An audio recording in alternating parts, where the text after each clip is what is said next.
예, 11월 11일자 증거 찌라시를 말씀드리겠습니다. 오늘은 빼빼로데이라고 하네요. 11월 11일.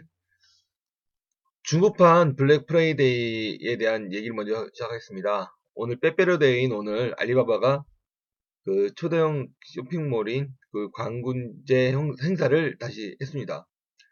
근데 알리바바는 행사할 때마다 굉장히 큰 이슈를 나타내고 있는데요.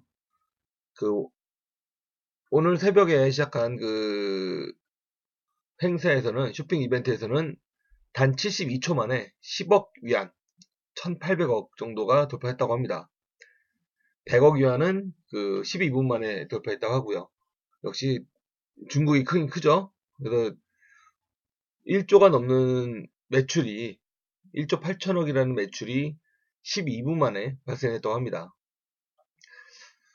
그 한국 제품 같은 경우에 그 모두 이제 1부터 3위까지가 다 미용 제품이었습니다. 뭐 아이오페 비비크림, 헤라 비비크림, 미샤 비비크림 이런 제품들이 상위 20분, 20위에 포진됐고요. 관련 업체들은 오늘 내일까지 해가지고 호재로서 주가에 반영될 것 같습니다.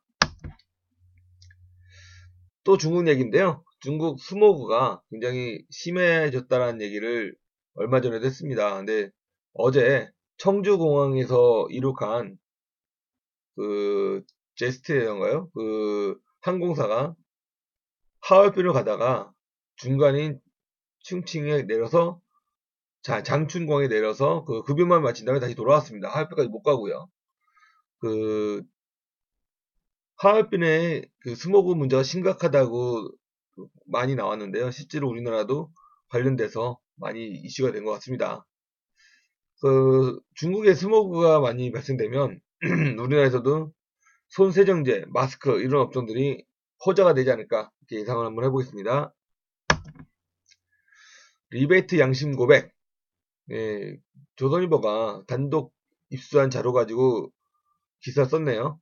전북 지역에서 제약회사 10곳이 수백 곳의 병원에 100억이 넘는 금품을 뿌린 것으로 확인했다. 라고 그 기사가 났습니다. 처방한 약값의 20%를 의사에 건넨 것. 매출의 20%를 리베이트로 줬다. 굉장히 큰 비용이죠.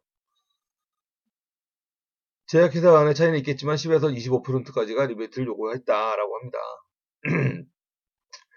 이 기사가 뭐 그냥 넘어갈 수도 있겠지만 이 관련돼서 제약업체들이 세무조사라든지 어떤 그 구체적인 얘기가 나오지 않을까 합니다. 그러면 제약업계가 요즘 바이오 붐으로 많이 굉장히 그 핑크빛이었지만 잠깐 쉬었다가는 그 시기를 맞이하지 않을까 예상해 봅니다. 말도 많고 탈도 많은 현대 상선 얘기를 안 할 수가 없어요. 연말까지 뭐 6,300억인가에 대한 자금을 조달을 하는 걸로 확인됐다고 하는데요. 그 산업은행이 그 만기를 2개월 연장시켜서 12월까지 이제 연장이 됐다고 합니다. 근데 12월 달에는 돈을 갚아야 되는 부분이 있고요. 근데 현대상선의 자회사인 현대증권 뭐 이런 우량한 자회사를 매각하려다 매각을 포기했어요. 그리고 엊그저께 현대그룹에서 현대상선만 포기하고 계열사를 가져가겠다라고 자구책을 냈습니다. 근데 이 부분은 채권단들이 받아들이기 쉽지는 않을 것 같아요. 만약에 받아들인다면 그 채권자들이 약간 문제가 될 수 있고요. 전체적으로 대주주 지분율이 50% 가까이 되죠. 현대 엘리베이터 그리고 현대 중공업 뭐 이런 데들이 19% 10%뭐 이런 식으로 해가지고 약 50% 가까운 지분율을 가지고 있는데요. 시가총액이 1조가 넘는데 그 부분을 포기하고 자회사만 가져간다. 이거는 조금 받아들이기 어렵습니다. 실질적으로 보면 자산이 6조가 좀 넘는데 부채가 5조가 되거든요. 굉장히 좀 어려운 현대 상선인데 이 자회사인 현대증권의 매각도 실패해서 이슈가 되는 것 같습니다. 만약에 현대상선이 경영권을 포기한다고 했을 때 누가 받을 수 있겠느냐?